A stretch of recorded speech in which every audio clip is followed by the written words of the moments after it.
गजाननं भूतगणाधिसेवितं कपितजम्बूफलचारुभक्षणम् उमासुतं शोकविनाशकारकं नमामि विघ्नेश्वरपादिपङ्कजम्। ॐ गणानां त्वा गणपतिगुं हवामहे प्रियाणां त्वा प्रियपतिगुं हवामहे निधिनां त्वा निधिपतिगुं हवामहे वसो मम अहाम जानगर्वधम्मा तमुजासि गर्वधम् कर्पूर्णगौरं करुणावतारं संसारसारं भुजगेन्द्रहारं सदा वसन्तं हृदयारविन्दे भवं भवानी सहितं नमामि। शान्ताकारं भुजगशयनं पद्मनाभं सुरेशं विश्वाधारं गगनसदृशं मेघवर्णं शुभांगं लक्ष्मीकान्तं कमलनयनं योगविद्यानिगम्यं वन्दे विष्णु भवभयहरं सर्वलोकैकनाथं कृष्णाय वासुदेवाय देवकी नन्दनाय च नन्दगोपकुमाराय गोविन्दाय नमो नमः। आज हम आप सभी को शिव महापुराण के प्रथम अध्याय की कथा सुना रहे हैं। भवाब्धिमग्रं दीनं मां समुद्धर भवाण्डवात कर्मग्रहाग्रहीतांगं दासोऽहं तव शंकर। सौनक जी ने साधन विषयक प्रश्न करने पर सूत जी का उन्हें शिव पुराण की उत्कृष्ट महिमा सुनाना। श्री सौनक जी ने पूछा, महाज्ञानी सूत जी, आप संपूर्ण सिद्धांतों के ज्ञाता हैं। प्रभु, मुझसे पुराणों की कथाओं के सार तत्व का विशेष रूप से वर्णन कीजिए। ज्ञान और वैराग्य सहित भक्ति से प्राप्त होने वाले विवेक की बुद्धि कैसे होती है, तथा साधु पुरुष किस प्रकार अपने काम क्रोध आदि मानसिक विकारों का निवारण करते हैं।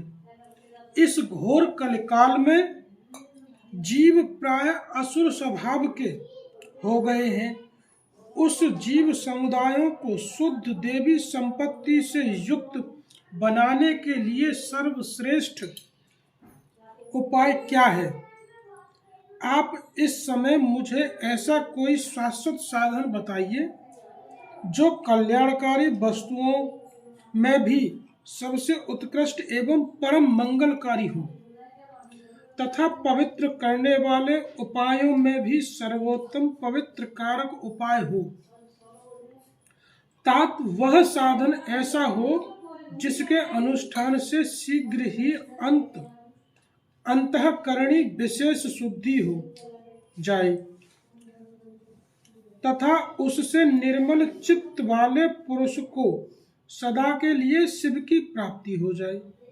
तो श्री सूत जी ने कहा, मुनि श्रेष्ठ सौनक, तुम धन्य हो, क्योंकि तुम्हारे हृदय में पुराण कथा सुनने का विशेष प्रेम एवं लालसा है।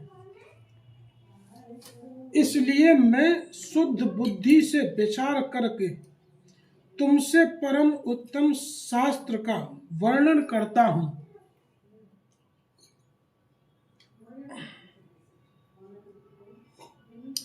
वत्स, वह संपूर्ण शास्त्रों के सिद्धांतों से संपन्न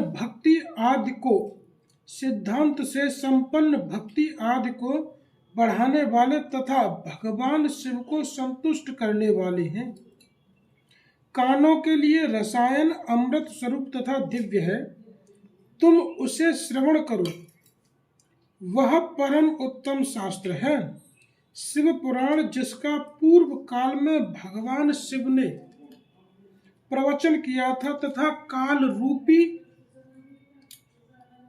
सर्प से प्राप्त होने वाले महान त्रास का विनाश करने वाला उत्तम साधन है। गुरुदेव व्यास ने सनत कुमार मुनि का उपदेश पाकर बड़े आदर से संक्षेप में ही इस पुराण का प्रतिपादन किया है। इस पुराण के प्रणयन का उद्देश्य है कि कलयुग में उत्पन्न होने वाले मनुष्य के परम हित का साधन।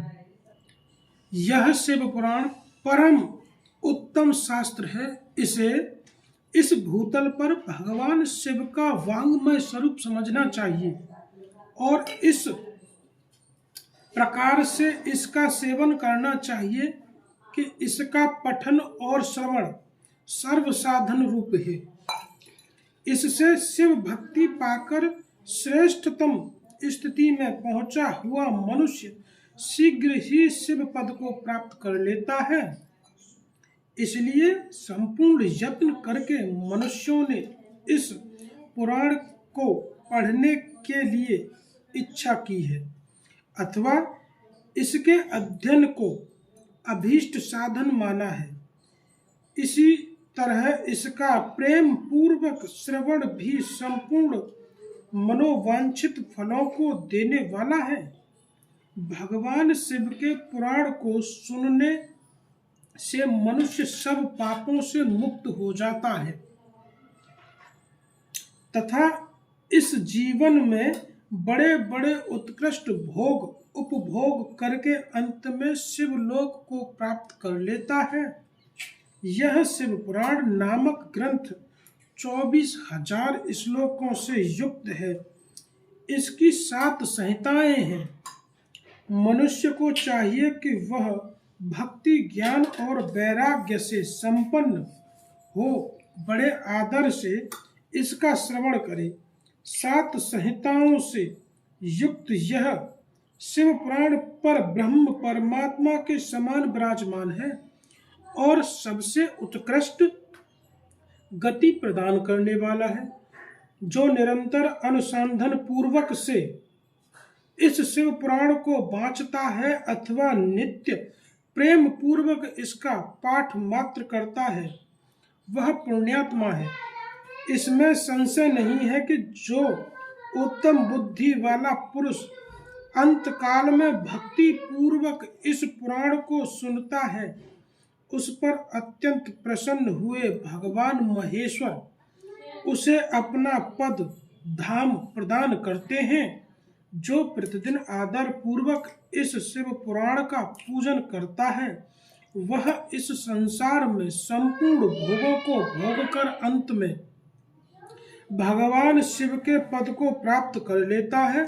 जो प्रतिदिन आलस्य रहित हो रेशमी वस्त्र आदि के वेष्टन से इस शिव पुराण का सत्कार करता है वह सदा सुखी होता है।